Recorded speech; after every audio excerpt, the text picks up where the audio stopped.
มาเด้อกินน้ำมาตำข้าวปุ้นหัวลง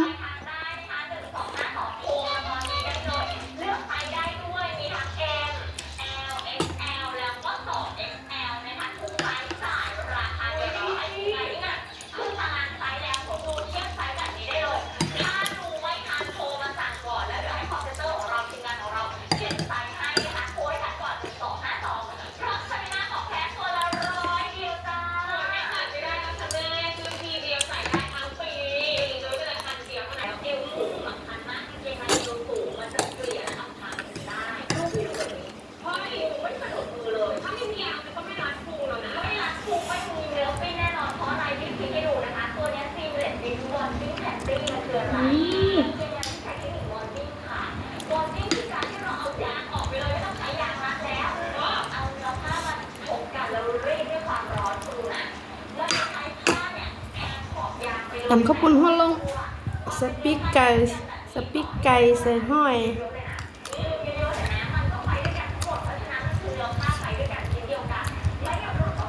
ห้อยหนา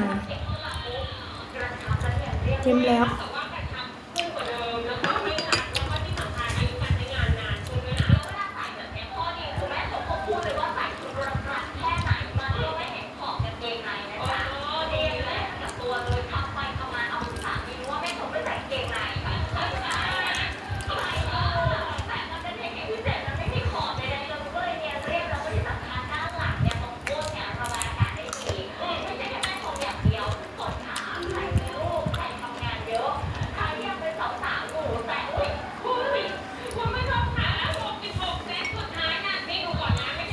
แกงหัวตำช่วย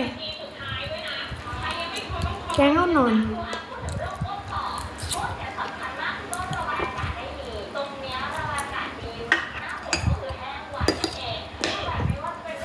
โอ้โหเฮ็ดยังกินกันเลยตำข้าวปุ้นหัวลง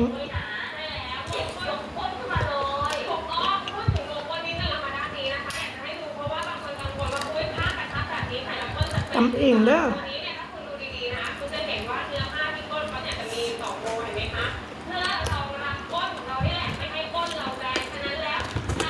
ทำได้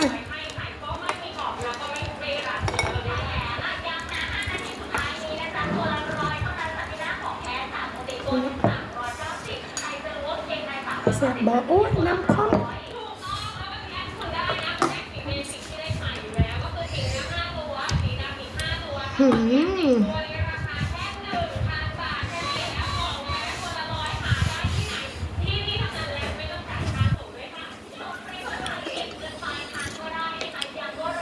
หอนๆแบบนี้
มันบ่กับปุ่นฮอนเนาะปุ่นฮอนกับปุ่นหัวลง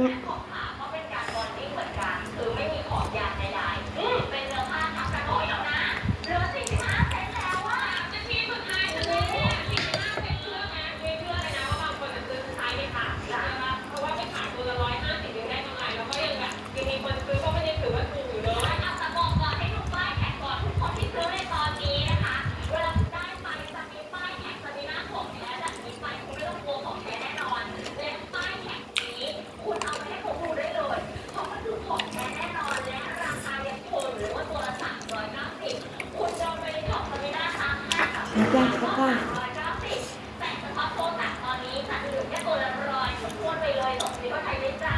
ใช่แล้วจ้าวันนี้นะคะ10ตัวนี้ให้จ่ายแค่1,000 บาทเท่านั้น4เดือน5ตัว4ดำอีก5ตัว 1,000 บาทนี้ค่าส่งไม่ต้องจ่ายเน็ต 1,000 และเราไปส่งให้ถึงหน้าบ้านเพียงแค่ตอนนี้คือเลือกไซส์ก่อนตอนนี้นะคะไซส์อยู่ครบมีตั้งแต่ไซส์ M ไปยัน 2XL ใส่ได้ทุกคนและราคาเท่ากันค่ะโทรมาตอนนี้นะคะ1252หรือว่าใน2 นาทีนี้เท่านั้นก่อนที่สินค้าเราจะหมดผลเหลือโปรดีแฟกเซลของเรา60แป๊บเดียวหมดเกลี้ยงใช่ที่สำคัญวันนี้ฉลองครบรอบ10 ปีโอท็อปปิ้งเพราะฉะนั้นหมดปีแล้วยังมีผลิตกำลังการวันนี้ลดราคาพิเศษสำหรับทานโปรดีแฟกเซลที่สำคัญนี่คือเกงในอย่างดีที่ไม่ชิ้นเลือกถูกต้องใส่สบายและไม่ได้สวยแค่ภายนอกภายในก็สบายนะจ๊ะใช่แล้วจ้ะให้ดูภาพน้ำเต้ากันนิดนึงอันนี้เขาทำจากผ้าที่เป็นเส้นใย นักบ้องจะนำนะ เขาจะนุ่มเบาแล้วก็ที่สำคัญไม่เป็นอันตรายต่อรองเท้าเราด้วยใส่แล้วสบายทั้งวันแน่นอนค่ะเอาอย่างนี้นะเคยเป็นแล้วว่าคุณรู้สึกอับชื้นจนบางทีมันนำมาซึ่งเชื้อราต่างๆใช่เพราะฉะนั้น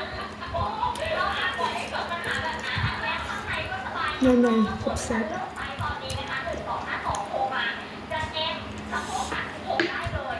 L สะโพกได้ถึง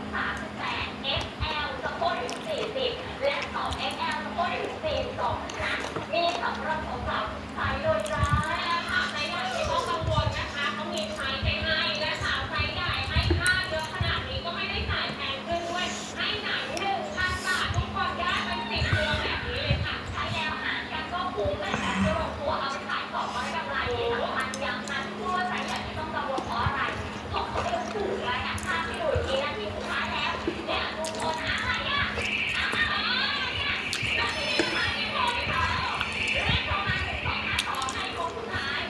ส่งฟรีนะจ๊ะแบบนี้เอวสูงแบบนี้3ฝ่ามือแบบนี้1 2 3 XL ไปเลยเก็บหน้าท้องไปเลยแล้วที่สำคัญกระชับแบบนี้เลยนะแต่ว่ามันคือการไม่กล้าการันตีเพราะว่าใส่อยู่แล้วเรียบใช่แล้วแน่นแค่ไหนก็ไม่เห็นของจริงไงนะจ๊ะถูกต้องเลยค่ะ5 วิสุดท้ายทุกคนหาสีเนื้อ5ตัวสีดำ5ตัว10ตัวเนี้ย1,000 บาทเท่านั้นเฉลี่ยแล้วของแท้ค่ะพี่น้าจะเป็นในที่แม่คนชอบมากๆเลยมากๆตัวละ100 บาทแรกที่สำคัญกว่านั้นไม่ต้องจ่ายค่าส่งฟรีว่าใครจะส่งให้ถึงหน้าบ้านเพียงแค่ประมาณ1252แทนอะไรได้นะคะแอดของวันสั่งได้หรือไปแจ้งตัวโมก็ได้อ่ะ10 วิสุดท้ายไม่พูดอะไรเยอะโทรมาจ้า1252ส่งฟรีว่าใครเก็บเงินปลายทางก็ได้ค่ะสมาร์ทหน้าตีเลทฟิตได้เลยกางเกงในที่ใช่ของแม่ส่งนะคะวันนี้เราสองคนลาไปก่อนแล้วคุณยังสั่งได้ถูกนะรีบโทรมาก่อนไฟจะหมดนะจ๊ะสวัสดีค่ะสวัสดีค่ะ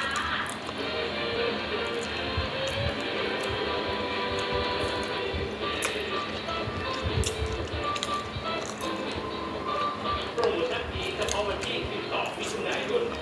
2565 นี้เท่านั้น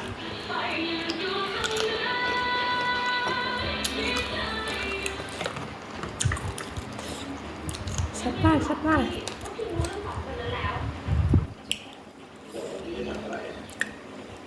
ก็พาไปติดป้า2 คนนั่นไง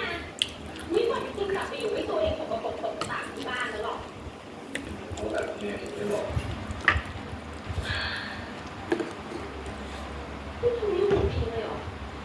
นางเด็กนั้นมันร้ายมันกล้านอนกับคุณลืมบนหัวพิงขนาดนั้นอ่ะ มันไม่ปล่อยพิงลอยหน้าลอยตาอยู่ในบ้านต่อไม่หรอกคุณรู้เรื่องนั้นจากคุณอาแล้วใช่ไหมคุณรู้อะไรเธอหรอเดี๋ยวมาทำเป็นไม่รู้หน่อยไหมเมื่อกี้คุณเข้าไปคนในห้องฉันเข้าไปหากระเป๋าใบใหม่ของฉันในโต๊ะอินสตาแกรมเป็นแปลว่าคุณก็ต้องเห็นรูปมือสิรูปที่ฉันจับมือกับคุณอาอยู่บนเตียงด้วยกันอย่าบอกนะว่าจำมือคุณอาไม่ได้ มือของผู้ชายอาจจะเหมือนกันนะ แต่ว่าแหวนที่อยู่บนนิ้วเนี่ยอาจจะไม่เหมือนกันจะพูดอะไรอ่ะมันไม่รู้เรื่องจริงนะหรือว่าคุณอยากจะอยู่3 คนผัวเมียแบบนี้ก็ได้นะฉันคงไปหมดแล้วอ่ะจะพูดอะไรของเธอคุณไม่ต้องมาทำเป็นแกล้งโง่เลยฉันรู้ว่าคุณรู้แบบนี้เหรอเรียกว่าโง่ที่ฉันทำเนี่ยก็ทำเหมือนที่เธอทำไงตกลงจะเอายังไงจะสลับวันกันนอนกับคุณอาไหมจ๊ะทำไมต้องสลับกันนอนด้วยเพราะนี่เพื่อนเด็กบ้านหลังเนี่ยคุณ กินคำเด้อ